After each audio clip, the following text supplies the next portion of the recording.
The announcement, when it came from Ottawa, was delivered not with the theatrical fury of a trade war ultimatum, but with the cold, measured gravity of a nation severing its final ties to a crumbling empire.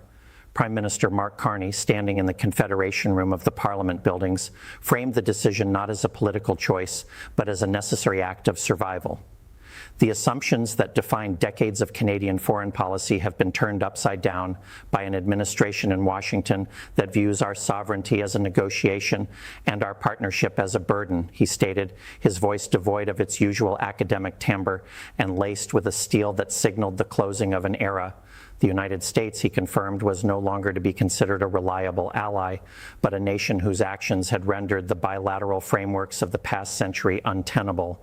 All diplomatic channels, all trade agreements, all military coordination protocols were, as of that morning, suspended indefinitely. For the global audience waking up to the news, the development seemed to arrive from a dystopian script, yet for those who had been tracking the relentless erosion of the relationship, it was the only logical conclusion. The rupture had been building since the moment Donald Trump returned to the Oval Office, his administration viewing the decades-old alliance not as a cornerstone of North American stability, but as a unilateral concession to a country he publicly mused should become the 51st U.S. state.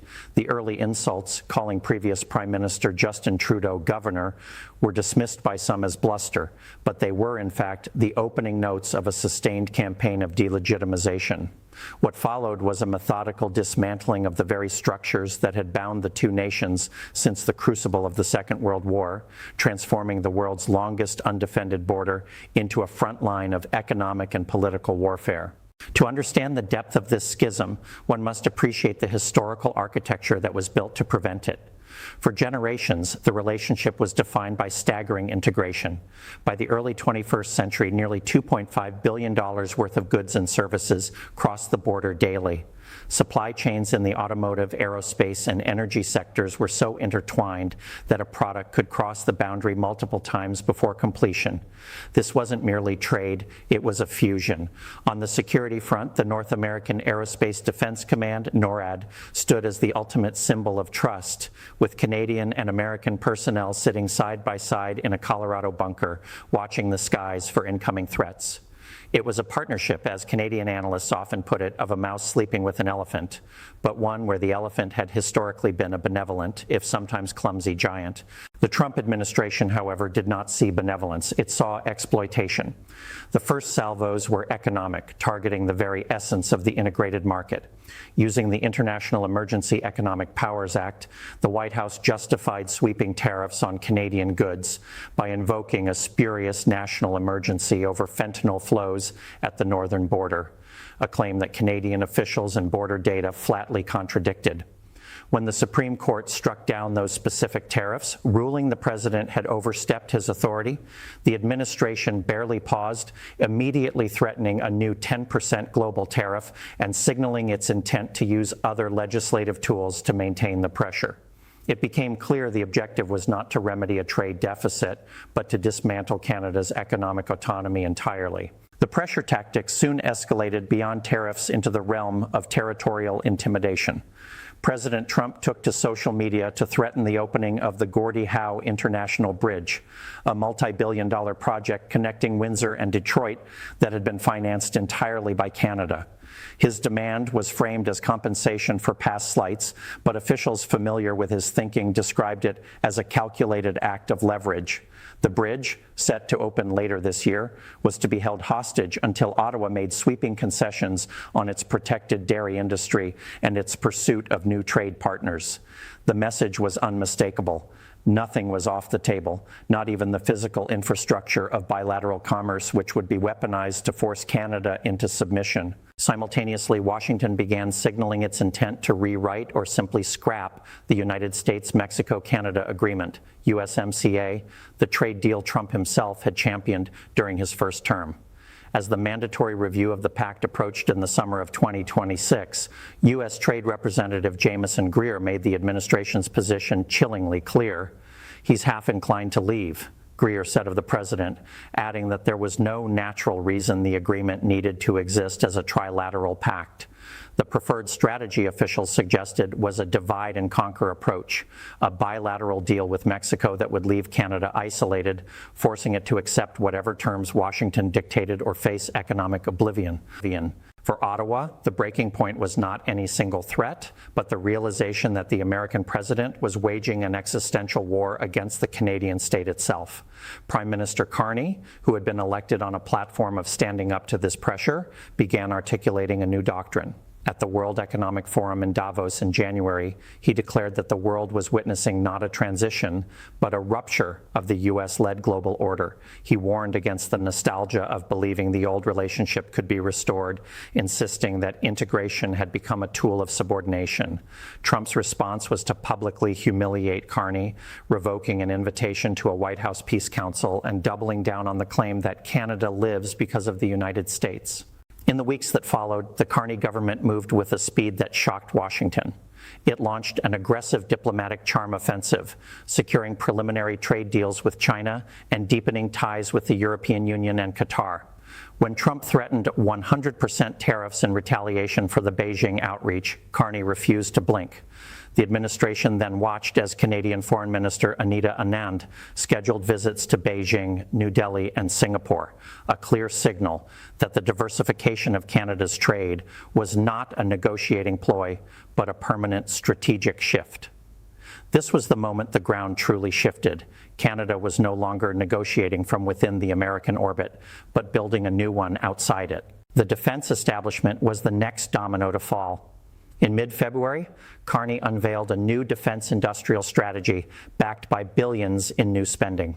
The rhetoric surrounding the announcement was carefully parsed by intelligence agencies on both sides of the border.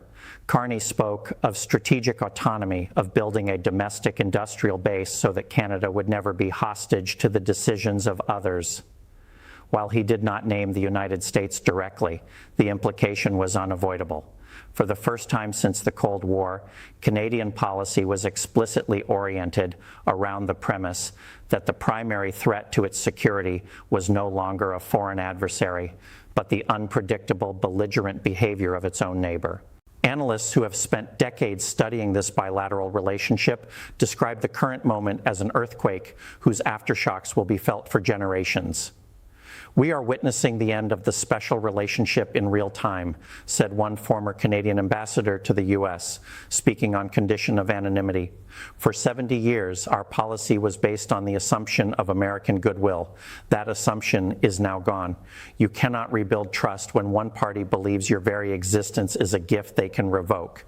This sentiment is echoed by academics who point out that the asymmetry of the relationship, long a source of Canadian anxiety, has now become its undoing. The United States, they argue, miscalculated by treating dependency as weakness, forcing Canada to discover strengths it never knew it had. The global implications of this fracture are profound and immediate. The carefully constructed architecture of Western unity, already strained by the war in Ukraine and tensions with China, now faces a gaping hole at its core. The Five Eyes Intelligence Alliance, of which Canada and the U.S. are founding members, is now a body with two members who are, for all intents and purposes, no longer aligned. NATO's northern flank, long secured by the implicit guarantee of U.S. protection over Canadian territory, now requires a complete reassessment. Carney has already pledged to double defense spending and is investing in Arctic surveillance and submarines, a direct response to the reality that the U.S. can no longer be relied upon to defend the continent. In Washington, the initial reaction from the White House was one of fury mixed with disbelief. President Trump took to his social media platform to rage against Carney's ingratitude, repeating his unfounded claims that China would take over Canada's hockey leagues and threatening unspecified retaliation. But behind the scenes, officials were scrambling. The assumption had always been that Canada would ultimately cave, that its economic reliance on the U.S., still accounting for roughly 70% of its exports, would force it back to the negotiating table. They had not anticipated that a Canadian government would choose sovereignty over stability, accepting the short-term economic pain of a severed relationship as the price for long-term survival. The business communities on both sides of the border are now bracing for chaos. Supply chains that have been optimized for decades are being torn apart. The automotive industry, which relies on parts crossing the border multiple times during assembly, faces the prospect of a hard border where none existed before. Energy grids, deeply integrated, are now a point of vulnerability. The trillions of dollars in trade that flowed under the USMCA umbrella are suddenly subject to an uncertain future, with companies scrambling to diversify their supply chains away from a partner that has proven itself to be a strategic liability. The economic pain will be immense, but as one Canadian official put it, you cannot put a price on sovereignty, and you cannot negotiate with someone who wants you to disappear. Looking ahead, the scenarios facing North America are fraught with peril. The immediate risk is a chaotic unraveling of the border, with tariffs and counter-tariffs spiraling into a full-blown trade war that could tip both economies into recession. But the longer-term danger is more insidious: the militarization of a border that has been a symbol of peace for over 2 centuries. With Canada now viewing the U.S. as an unreliable actor, it is investing in surveillance and defense capabilities aimed north, west, and south. The undefended border may soon require defending, a prospect that would drain resources from both nations and shatter the psychological foundation of North American identity. For the international community, the rupture offers a stark warning about the fragility of alliances in an era of nationalist resurgence. Middle powers around the world are watching Canada's gambit closely.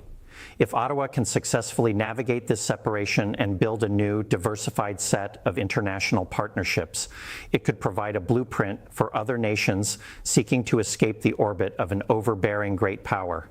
If it fails, if the economic pressure proves too great and the country is forced back into a subordinate position, it will serve as a cautionary tale about the limits of sovereignty in a globalized world. What is undeniable is that the trust underpinning the relationship is gone, perhaps irrevocably. The jokes about Canada being America's hat have taken on a sinister tone. The shared history from the beaches of Normandy to the skies over NORAD now feels like a relic of a different age. As one former U.S. diplomat who served in Ottawa for decades lamented, "We have spent a century building this partnership, and we have just watched an administration tear it down in a year out of sheer petulance and ignorance. It will not be rebuilt in our lifetimes." As night falls over the Parliament buildings in Ottawa, the lights burn late in the offices of trade officials and foreign policy advisors. They are working not to salvage the old relationship, but to construct a new reality. The path ahead is uncertain, lined with economic hardship and political peril. But for the first time in generations, Canadians are looking at their southern neighbor not as a friend and ally, but as a question mark, a volatile, powerful force that must be kept at arm's length. The rupture is complete. The era of North American unity has ended, not with a negotiated settlement, but with a declaration of independence from a partner that forgot that allies are earned, not owned.